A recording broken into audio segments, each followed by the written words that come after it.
Never thought I'd be the person who reads their own water bill like it's a crime scene. But here I am. My name is Owen Baxter.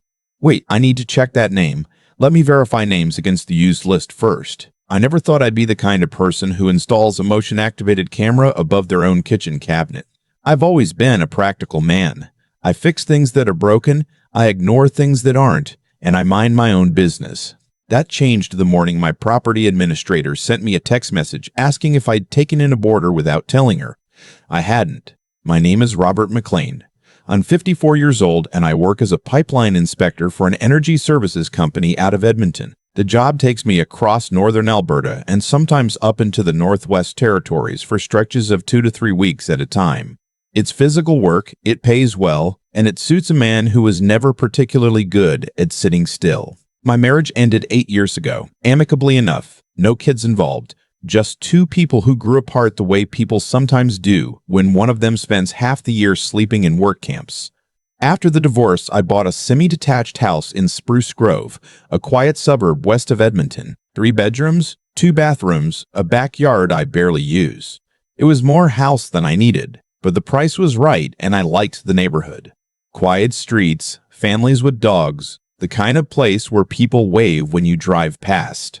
I had a property administrator named Vera Hutchings. Vera worked through a company called Pine Key Property Solutions, and her job was simple. She'd do a walkthrough of my place every 3 weeks while I was in the field, make sure no pipes had burst or windows cracked, collect my mail and leave it stacked on the kitchen counter. I paid her $140 a month. I'd used her services for 5 years and never had a single problem. On April 3rd, I was 3 days into a 2-week inspection run up near High Level when my phone buzzed.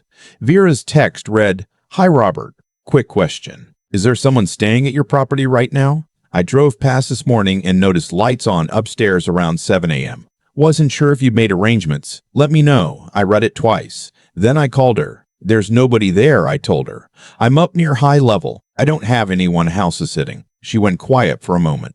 "There were definitely lights on," she said. 2 upstairs windows. I didn't go in because I wasn't scheduled until next week, and I didn't want to intrude if you'd had a family member come to stay.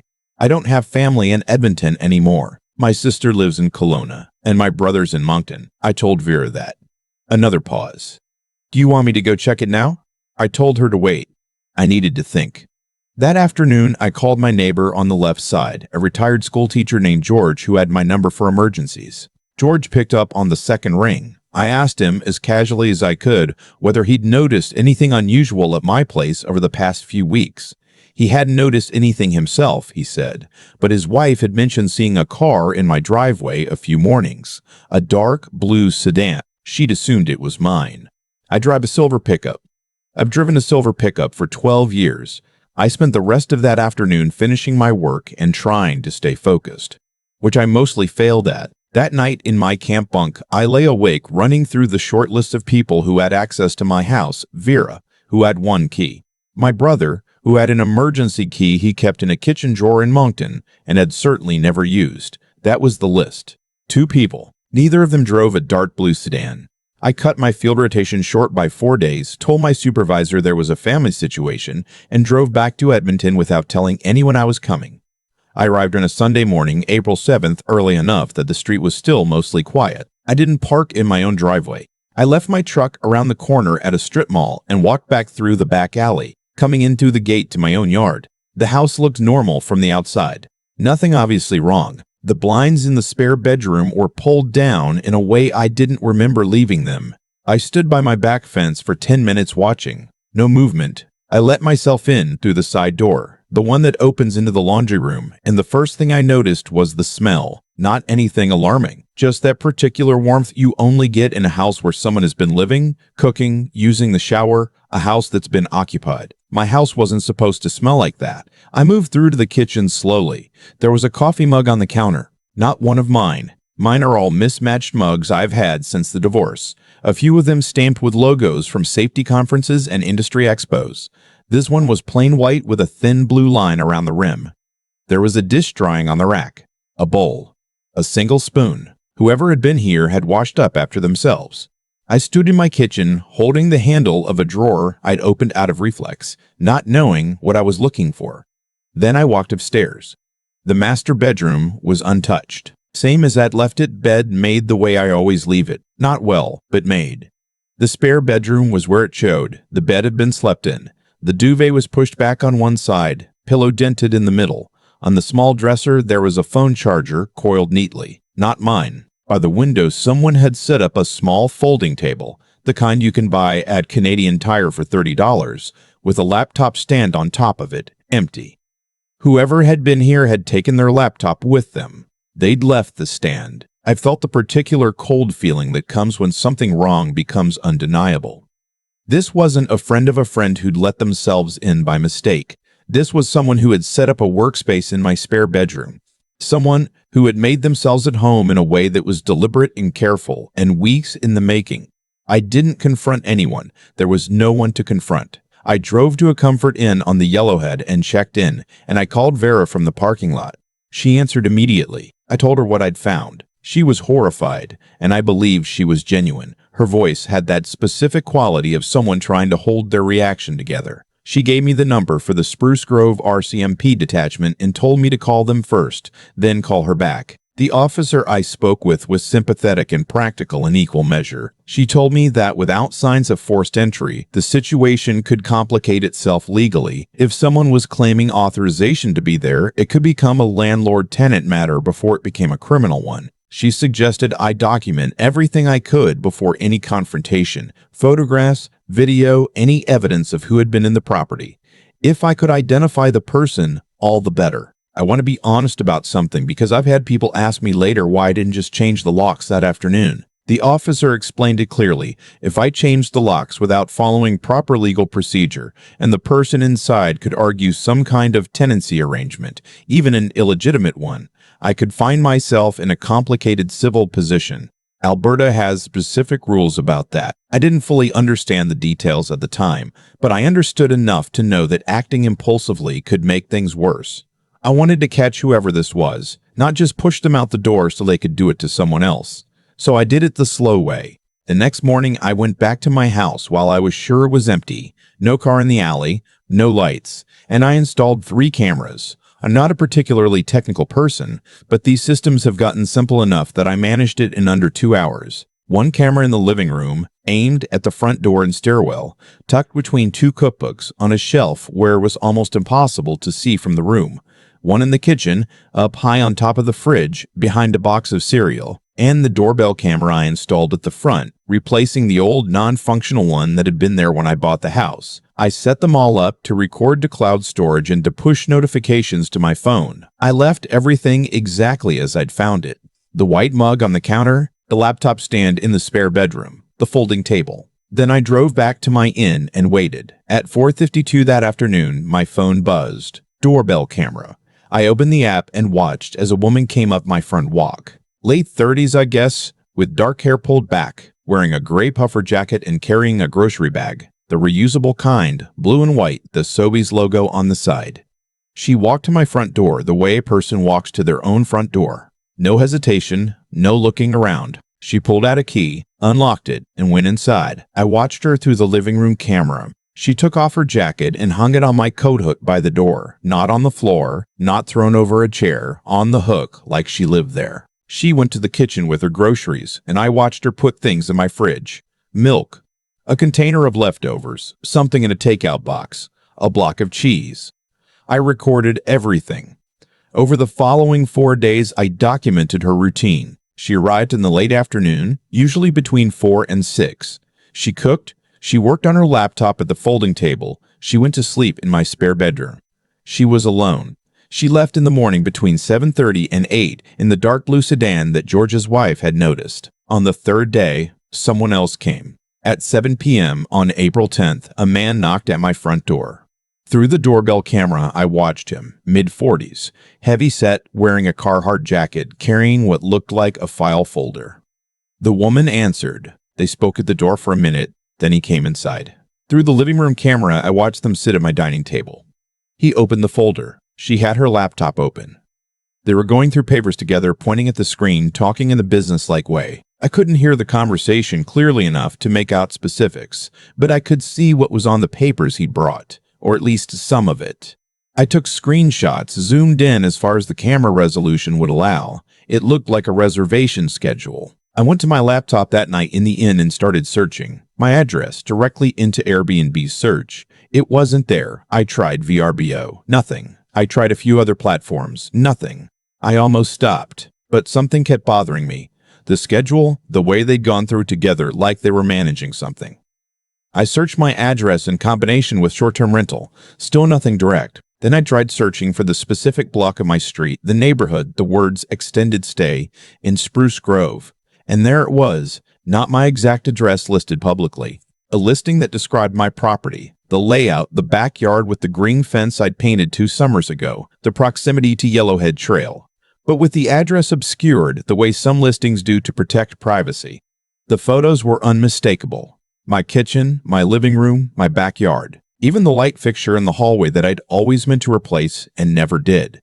The listing was on a platform I hadn't heard of, a smaller short-term rental site that catered specifically to people looking for remote, work-friendly accommodations, weekly and monthly stays. The rate was listed as $2,200 per month. There were 4 reviews, all 5 stars. Quiet neighborhood, great workspace setup.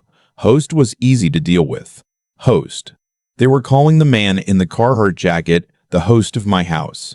My hands were shaking when I read that. I saved screenshots of everything and started looking up names. I didn't have the man's name yet, but I went back through my camera footage and watched every moment. On the second day of surveillance, I caught something I'd missed the first time through. The woman had received the parcel. The Canada Post courier had handed it over at the door. The label was facing the camera at an angle. I enhanced the screenshot as much as I could. The name on the label was hard to make out, but I could get a last name. Petrova. I searched that in combination with Spruce Grove and short-term rental, then in combination with property management. Then I just searched it plain. I found her on LinkedIn. Yvette Petrova. She listed herself as a short-stay property coordinator and hospitality solutions consultant. Her profile photo matched the woman I'd been watching on my cameras for 4 days. The man took longer, but the breakthrough came on April 12th, when I managed to get a clear shot of his vehicle through the doorbell camera as he left. Partial plate. I noted it down, and I won't pretend this was anything but desperation. I described the vehicle, the partial plate, and the general timing to a friend of mine who works in fleet logistics and sometimes has cause to run plates for legitimate purposes. He wasn't able to help with that specifically, but he did suggest I call the rental site and report a fraudulent listing because the host information would be registered with them. I called. I explained that the property in the listing was mine, that I had not authorized it, and that I had camera footage proving unauthorized occupation of my home. The customer service representative put me on hold for 11 minutes. When she came back, she told me the listing had been created by an account registered to a Wade Coulter with a Leduc address. Wade Coulter. He was easy to find. Facebook, mostly private but enough public to work with. A few photos, a general sense of who he was. A man who described himself in his bio as working in real estate and hospitality. No company listed, no employer. But what stopped me cold was something else. In one of his public photos, a group shot of what looked like a backyard barbecue, the kind people post without thinking. I could make out the logo on his jacket, a stylized house with a pine tree, and text below it, Pine Key Property Solutions, Vera's company, my property administrator's company. I sat with that for a long time. I didn't call Vera right away. I needed to think through what I actually knew versus what I was assuming. The man in the photo worked for Pine Key. That didn't necessarily mean Vera was involved. Pine Key had employees, contractors, who knew how many people had access to their systems. But Pine Key had my key, and Pine Key had my schedule, because Vera always asked me to send my field rotation dates at the start of each month so she could plan her walkthroughs. I called the Spruce Grove RCMP the next morning, April 13th, and asked to speak with the officer I'd spoken with before. I told her everything I had, the camera footage, the screenshots of the listing, the name of Yvette Petrova, the name Wade Coulter, the connection to Pine Key. She took it seriously. She told me they begin an investigation and that I should avoid confronting either individual directly. 3 days later, she called me back. They'd spoken with Wade Coulter. He'd initially denied everything, then changed his story, then, when shown the camera footage, stopped talking and asked for a lawyer. In the course of the initial interview, he'd let slip enough for investigators to issue a warrant. What they found, when they went through his records, was bigger than my house. Wade had been running the operation for 14 months. He worked as a contractor for Pine Key. Not an employee exactly, but someone they called in for property checks when their regular staff were overextended. In that role, he'd gotten access to client files, schedules, spare key pickup procedures. He'd identified 7 properties in total, all owned by people who were away for significant stretches of time, all managed through Pine Key. He'd have Yvette Petrova photograph and list the properties, handle the bookings, screen the guests. He'd greet guests on arrival when needed, or let Yvette handle it. They split the revenue 60-40, Wade taking the larger share since he was the one providing access. Over 14 months across 7 properties, they had made just over $94,000. The owner of Pine Key, a man named Leonard, had no knowledge of any of it. His business was legitimate. His systems just weren't tight enough to prevent a contractor from accessing more than he should have. That was a lesson Leonard would spend the next year learning the hard way. Yvette Petrova was arrested on April 19th at my house when she arrived for what she thought was a routine stay. The guests who were booked to arrive the following day had already been contacted by police and told the listing was fraudulent. Wade Coulter was arrested separately at the Lejuto address on file with the rental platform. I was there when they arrested Yvette. I stood at the end of my own front walk and watched. She looked at me when she came out with the officers, and for a moment I thought she was going to say something. She didn't. Both of them were charged with fraud over $5,000, break and enter, and theft of services. There were additional charges related to the other 6 property owners, some of whom had no idea this had been happening until investigators contacted them. One couple hadn't been home in 3 months and discovered that strangers had been sleeping in their home every week for nearly a year. The trial took place the following winter. I testified and I brought my phone with the full camera footage and my folder screenshots. The defense tried to argue that since there was no forced entry, that a key had been used rather than a window broken, the break-and-enter charge was a stretch. The judge disagreed. Getting into a property through deception, using a key obtained through abuse of a professional relationship, met the legal standard well enough. Wade Coulter received 22 months in provincial custody and 4 years of probation. Yvette Petrova, who had cooperated with investigators and provided detailed records of the bookings, received a conditional sentence and 2 years of probation. Leonard's company, Pine Key Property Solutions, settled civil suits with 6 of the 7 property owners out of court. I received just over $16,000, enough to cover the months of utilities, the cost of replacing all my locks with a smart lock system, and the installation of a proper security camera setup throughout the house. I still own the house in Spruce Grove. Unlike some of the other owners, I didn't feel I had to sell, but it took a long time before coming home felt like coming home. For months after it was all resolved, I'd unlock my door and stand in the entryway for a moment, just listening, checking.